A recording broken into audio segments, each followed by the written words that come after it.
you know, this is a continuing series that the Miramichi Chamber of Commerce is conducting over the summer.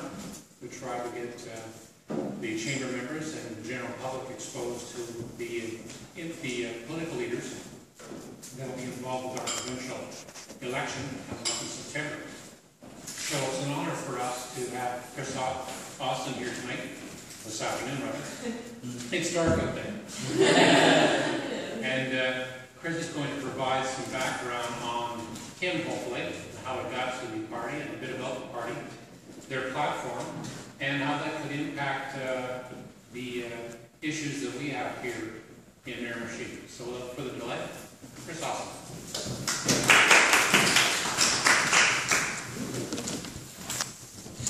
Thanks a lot, Nick.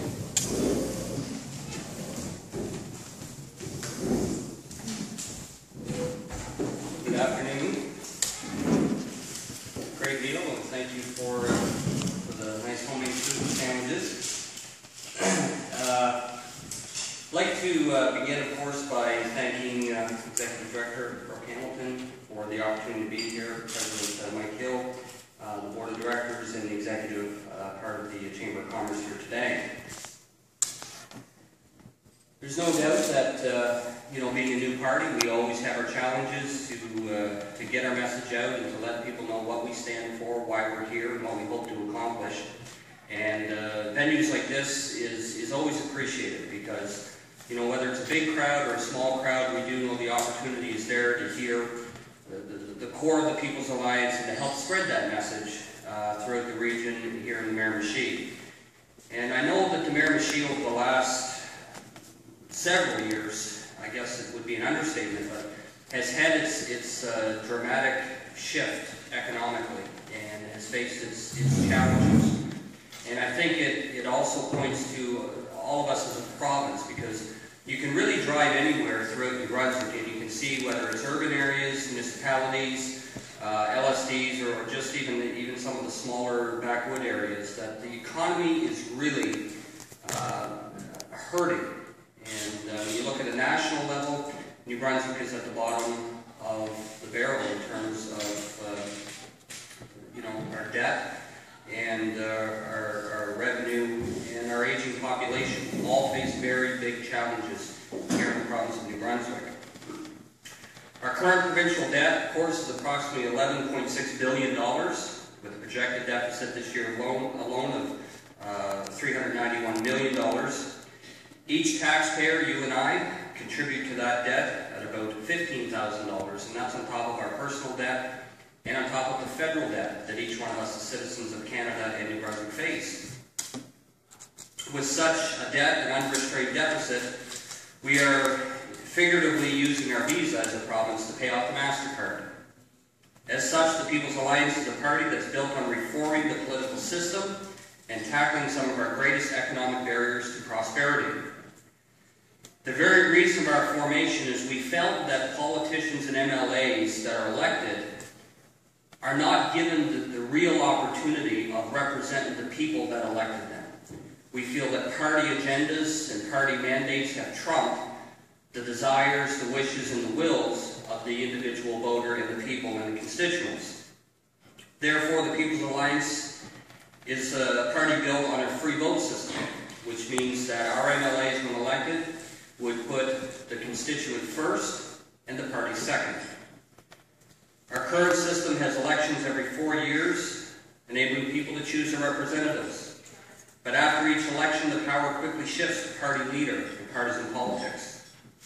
MLAs, whose primary job is to represent their constituents, have become hamstrung and, in essence, have taken the unintended role of becoming messengers from Fredericton to their local areas. We were talking about this, David and I, on the way out, that our democratic system has shifted. One time, democracy was about electing someone that then went to the capital to represent the wishes, the desires, the questions of their local area to the capital area. But what we have today is representatives that their hands are tied by the partisan politics and political system, that instead of taking the constituents' wishes to Fredericton, all too often it's taking the message of Fredericton to the constituents with no real power to represent people. We want to change that. We believe in a free vote concept on all non-confidence bills presented before the floor of the legislation, allowing each MLA, him or her, to express the wishes of their constituents, the true meaning of democracy. In terms of the economy, we believe that the government must turn its attention and resources to create a level playing field for small and medium-sized business. We are a party that is built for the little guy, for the underdog. We're here to say that it's time for people to rise up and say that our vote, our voice does matter, and our concerns are important. Tax subsidies, forgivable loans, and grants to large corporate interests has failed time and time again, with less than a 30% success rate according to government's own numbers in Invest New Brunswick. We believe in lower taxes, less regulation, and startup incentive, all focused on small and medium-sized business, can begin to change the economic outlook in New Brunswick. A policy we released just here last week was to eliminate all small business tax on income up to $500,000. This incentive would cost the New Brunswick taxpayer approximately $27 million annually, and that $27 million would be recouped through slashing large corporate subsidies, which is estimated between 2006 and 2011 to cost the taxpayer $109 billion annually. So let that sink in for a second. The figures from 2006 to 2011, the corporate subsidies that taxpayers forked out to big corporate interests ranged in the estimated value of $109 million. So what we are saying as a party, and it's not working, we're not seeing the economic growth that we feel we need to see based on those numbers. So we're out to slash down the corporate subsidies, take a portion of those savings, reinvest it in small and medium-sized business, and have them provided with a tax haven for small and medium-sized business up to $500,000. We believe that will help struggling small businesses in New Brunswick. We also believe it will create an investment and incentive for outside business to come into New Brunswick, set up shop, and begin to hire employees and get the economic ball rolling here in New Brunswick. In the past, the People's Alliance has supported the Trans-Canada Pipeline coming into New Brunswick, and we've even gone so far calling for the possibility of a second refinery in the north to maximize the value of bitumen coming through that pipe. What we don't want to see is Canadian oil being exported to other jurisdictions, and we feel that a second refinery in New Brunswick is a vision that should be looked at for feasibility. And if it is feasible and available, we think that the north area with the deep water ports that are up in the northern part of the province would be an excellent place to look at. With proper regulations, fair royalties, and environmental restrictions, we would allow the people of New Brunswick to decide the future of hydraulic fracturing, working to cut through the clutter and present clear facts and science as a government. We also know that New Brunswick has one of the highest ratio of civil service to population, yet essential services are still lacking through various areas of New Brunswick. To address this, we would put more emphasis on frontline delivery of service, streamlined administration, and less red tape. We would, again, eliminate that small business tax up to $500,000, creating investment and incentive for small businesses in New Brunswick. We also believe that government has got to get back to a place of transparency and accountability. Since 2010, the People's Alliance has been calling for MLA expenses to be posted online and for attendance records of each sitting MLA to be kept. I was absolutely shocked and flabbergasted when we met with the legislative clerk back in 2010 before the election. We simply asked for one thing from her, and that is the attendance record of both Liberal and Conservative MLAs in the legislature. And she looked us in the eye and she said, "We don't keep attendance records."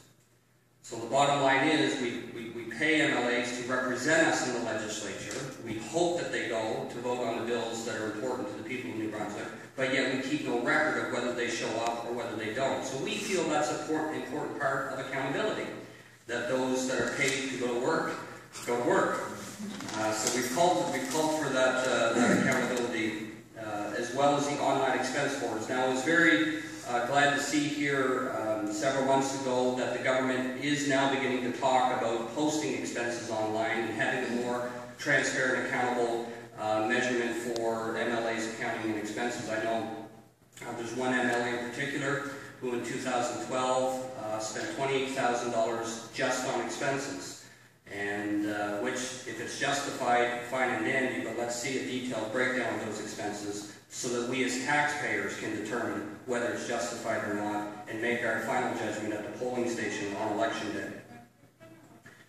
We believe that political parties should be held accountable for making empty, manipulative promises during an election that they fail to deliver on within their term. And if you look at our website, we have very specific ideas, including referendums, MLA recalls, and such, that we believe will hold MLAs responsible not just every 4 years, but during their mandate, to make sure that that accountability and transparency is upheld throughout their term. I believe that if you want to change the course of New Brunswick, it must start at the very core of our system of democracy. We also believe that New Brunswick has to get back to a place of language fairness. The People's Alliance believes that to be divided culturally is detrimental to our success.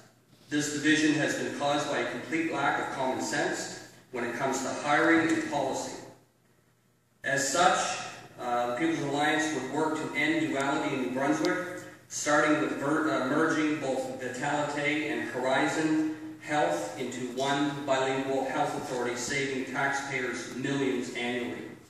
It's amazing to me that we can continue to cut nurses and frontline workers from our healthcare system while the taxpayer continues to try to keep afloat both Horizon Health and Vitalite Health, when we would do well to keep one health authority functioning well. So we believe that the end of duality must come, and we must find ways to save money in the health departments by merging those two health authorities. Excuse me. We would also, as a provincial government, restrict local governments from applying the Official Languages Act to private business. There's one municipality in general, New Brunswick, that created a bylaw which mandated private enterprise to advertise and to display their signage in French. And we don't feel that neither French nor English should be mandated by government. That is where free enterprise comes in, and the free market should take care of that. And we as a provincial government would work to make sure that municipalities do not have the authority to mandate signage or any other language advertisement for businesses. Businesses will determine that themselves, what their needs are and what their client base is.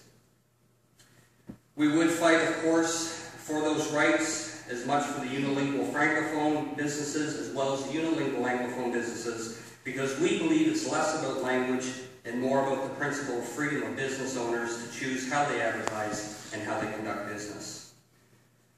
The People's Alliance Party is the only party in New Brunswick that has very serious concerns with the provincial drug plan.